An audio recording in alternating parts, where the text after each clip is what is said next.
Hi, my name's Neil. Welcome to my YouTube channel. I'm an over 40 skateboarder who's been skating again for about 5 years now after taking about 25 years off. I'm sure many of you will be in a similar situation, so hopefully you'll find some of my videos interesting. Over the past few videos I've been looking back at my year of skateboarding in 2023, and I've been trying to make a video or two covering each month of the year. So far I've got up to May, and this video is part 2 looking back at the month of May, so let's get into it.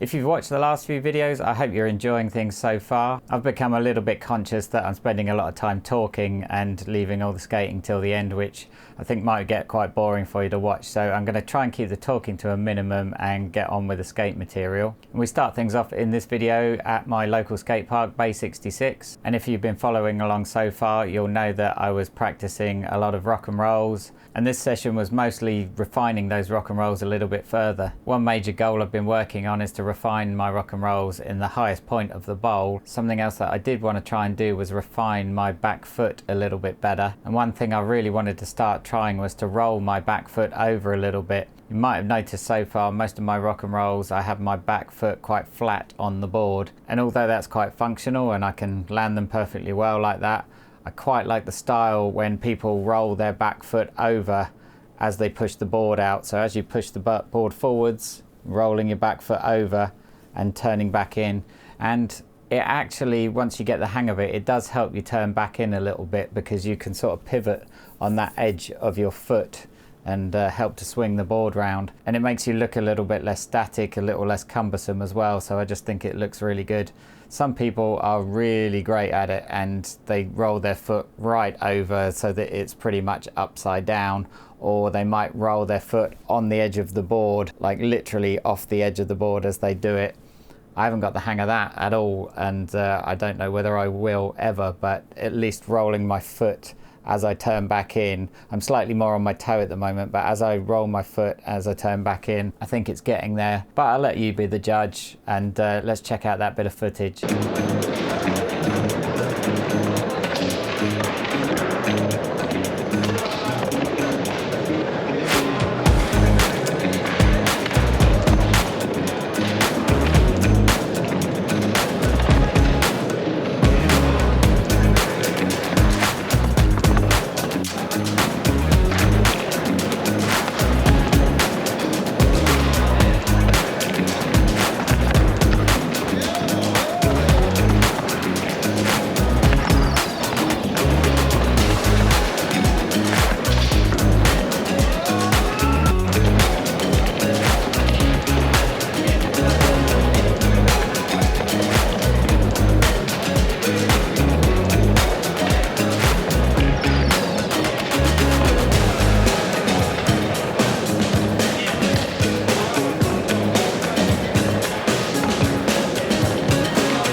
Okay, so not so bad. I was quite happy with that. They're starting to look a little bit better, so I'm happy. Let me know what you think. The next session was a bit of vert skating. This ramp is known as the Backwoods ramp, and it's owned by one of the guys in the London vert skating scene. It's actually on his own private land, so it's not a public ramp. But us regular vert skaters, we know the owner very well and we get to go and skate there, which is really cool. So this ramp I think is about 13 feet high. I think it's got like 2 feet of vert, it might be 1.5, maybe 2 feet of vert, but it's a real sizable ramp, much bigger than the regular one that I skate at Skaterum, which is about 10 to 10.5 feet. So this is a couple of feet taller and it certainly feels it. But not only it being higher, the transition and the flat bottom length, so the whole thing overall is just a whole lot bigger. And although that's very scary for somebody like me who's scared of heights, it's actually in a strange way quite nice to ride in comparison to the Skaterum ramp. You get a lot of thinking time. The Skaterum ramp feels very tight in comparison, so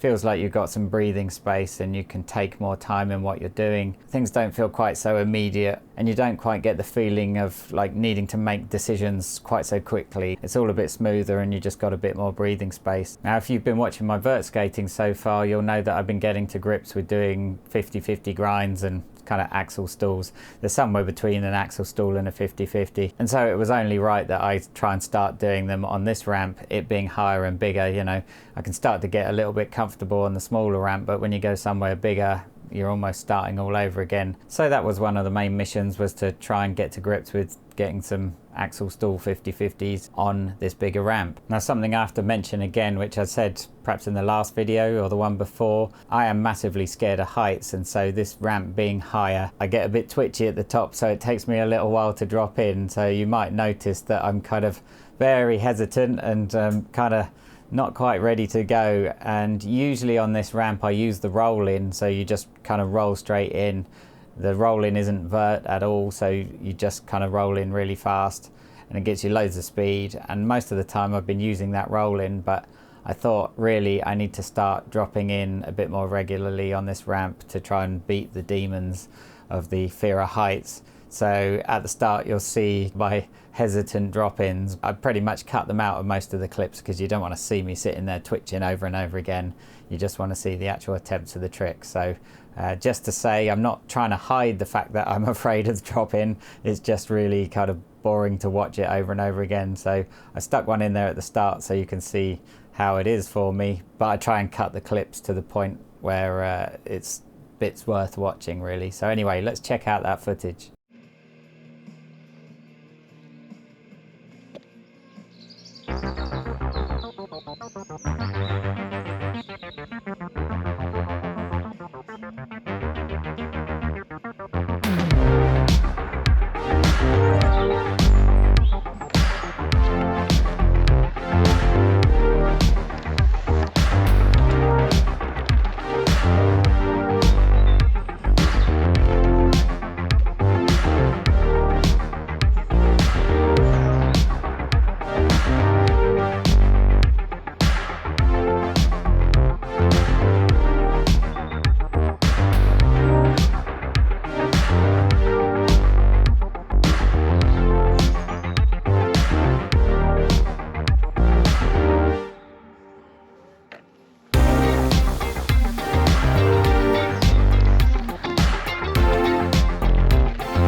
All right, there you go. I mean, there's so many bales, it's ridiculous, but that's all part of the process. And I've mentioned before that the reason I'm showing all of these bales is just to remind myself in years to come what it actually takes to learn something like that. You know, if I just show all the good bits, kind of puts across a false representation of how it actually is. I put a lot of the makes on Instagram, and I think everybody does, but you don't often get to see all the bales or all the work that goes into it. So I just want to try and put a touch of reality into my videos to show that it's a very long, slow process for me to learn these tricks. And even when I've learned them, I've got more 50/50s on a vert ramp than I can count actually these days. You know, so I can do them, but it's the frequency and regularity that I'm working on now. So I might get 4 or 5 in one session, but that goes with maybe 50 attempts. So it's just literally to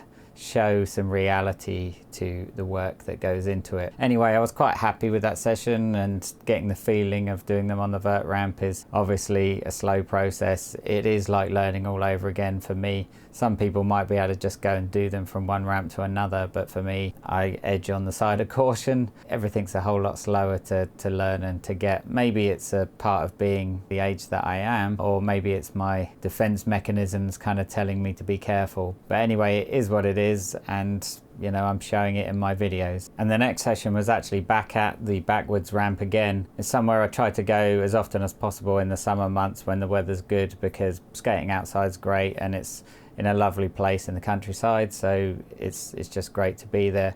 So more of the same, more of the trying the 50/50s, and again, not doing too badly. Let me know in the comments below if you can see any kind of progression through these videos, because as I said before, it's quite often difficult for me to see those points of progression. I don't know whether they're coming across in each month's videos or not, or whether it's just a bit too slow. Anyway, let me know what you think below, and let's check out that next session at the same ramp.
All right, not too bad. Things look like they are kind of getting there. I'm feeling better and better about those 50/50s.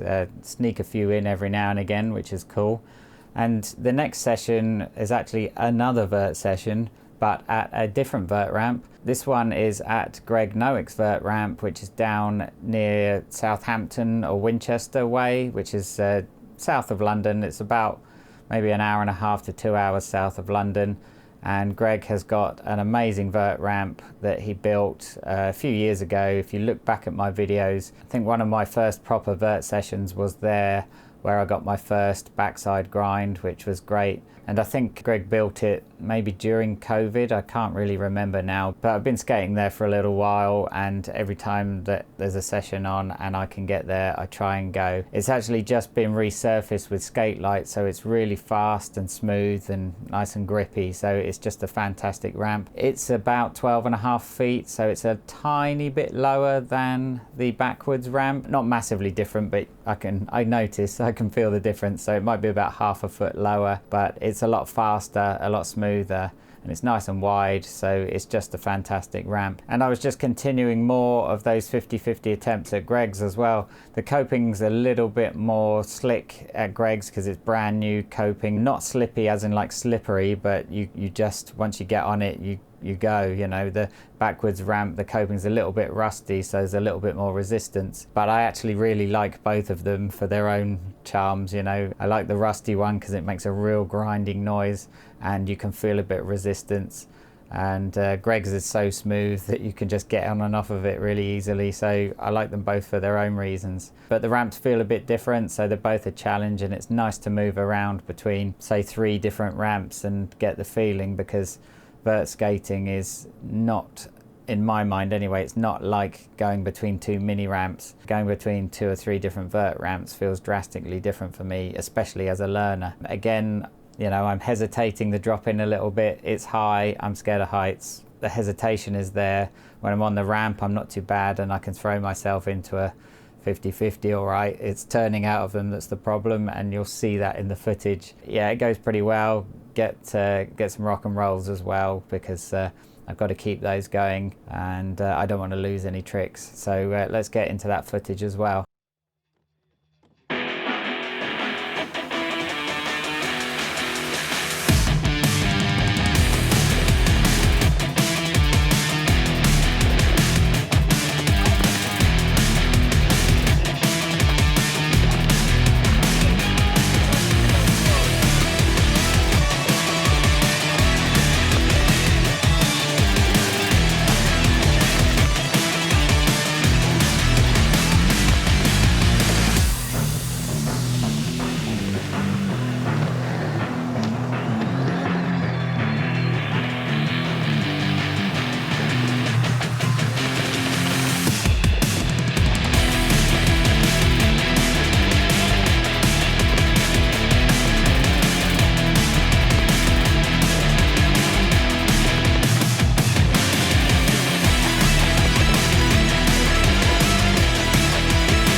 Okay, and the next session was another vert session. So May is really a vert month, I think. We were back at Skateroom again, and I was kind of keen to capitalize on the experiences of skating the bigger vert ramps and take them back to Skateroom, where it's a lot smaller vert ramp, and you know, try and get those 50-50s and axle stalls, whatever you want to call them, try and get them a little bit more regularly. And I think I did really well. You know, one of the runs I got 4 in a row, so I think skating the bigger stuff and then going back to the smaller one really helped solidify those tricks. And I think in hindsight, looking back at the footage, it was really mostly about my speed and standing myself up on the coping. On the bigger ramps, I was tending to be leaning in so much that I was barely getting my board upright before I had to go back in. So I was going up and being very tipped into the ramp still, and so that meant that I had to get on and get off really quickly.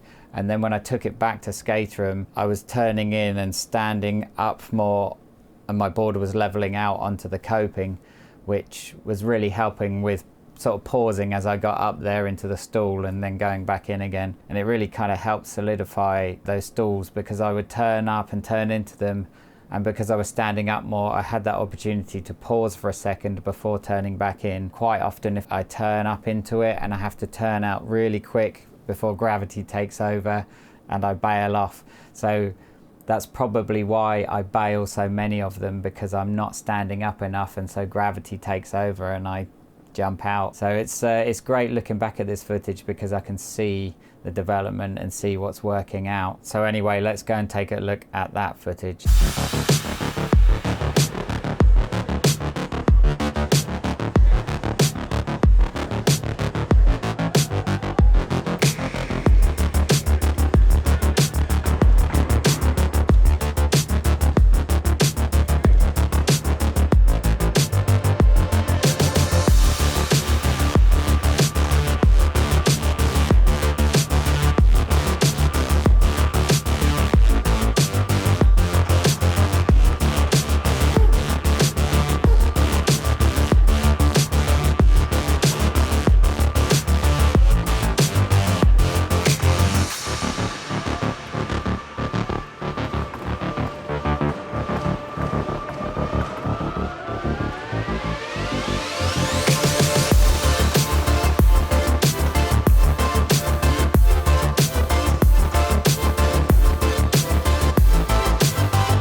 All right, not bad. Hopefully you can see what I mean by those axle stalls or 50/50s. They just felt a whole lot better, and especially doing a few in a row just really helped stoke me on to feel like I'm finally getting them, you know. Getting them occasionally is one thing, but trying to get them regularly is a battle in itself. So it was really cool to get that feeling. All right, the next session I was back at the backwards ramp again, more of the same. I don't think I need to explain, so let's go and check that out.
Okay, it seems to be kind of ups and downs with that ramp because it's so high up. Sometimes things go all right, sometimes I feel like I'm back to square one. So after the high that I left skate room on, going back to backwards again was very sobering because it made me realize that, you know, I was almost starting again. So it's a reality check, but I think as skateboarders we need the reality check often because you don't want to rest on your laurels too much. You never really got a trick amazingly until you can do it first time every time. So there's still plenty of work to do in that sense. But anyway, I will leave you with one last session, which was at Crystal Palace. Lovely sunny day and just carving the concrete. Got some nice 50/50s in the shallow end there, which I do quite regularly. If you've seen my videos before, you'll know that. Great to see some sunshine. I can't wait to get back there and skate it again. I really love this pool. So anyway, I will leave you with that footage. Thanks for watching. That was the month of May. Let me know what you think in the comments below. If you're enjoying these videos, let me know. Please do me one favor, at the very least, if you don't want to leave a comment, at least hit the thumbs up button because it really helps kind of spread the word. If you click the thumbs up, other people that are like you will get to see the video as well. It's kind of, it propagates the video more. So the more people that hit the thumbs up, the more it spreads it to other people. And so that really helps me out and helps the channel out. Yeah, if you're really enjoying this and it's your first time here, you also might want to subscribe. I probably don't need to tell you that. Everybody knows, you know, how YouTube works, but do it anyway if you need the reminder. And I will hopefully see you back here soon for June. All right, thanks for watching. Take care.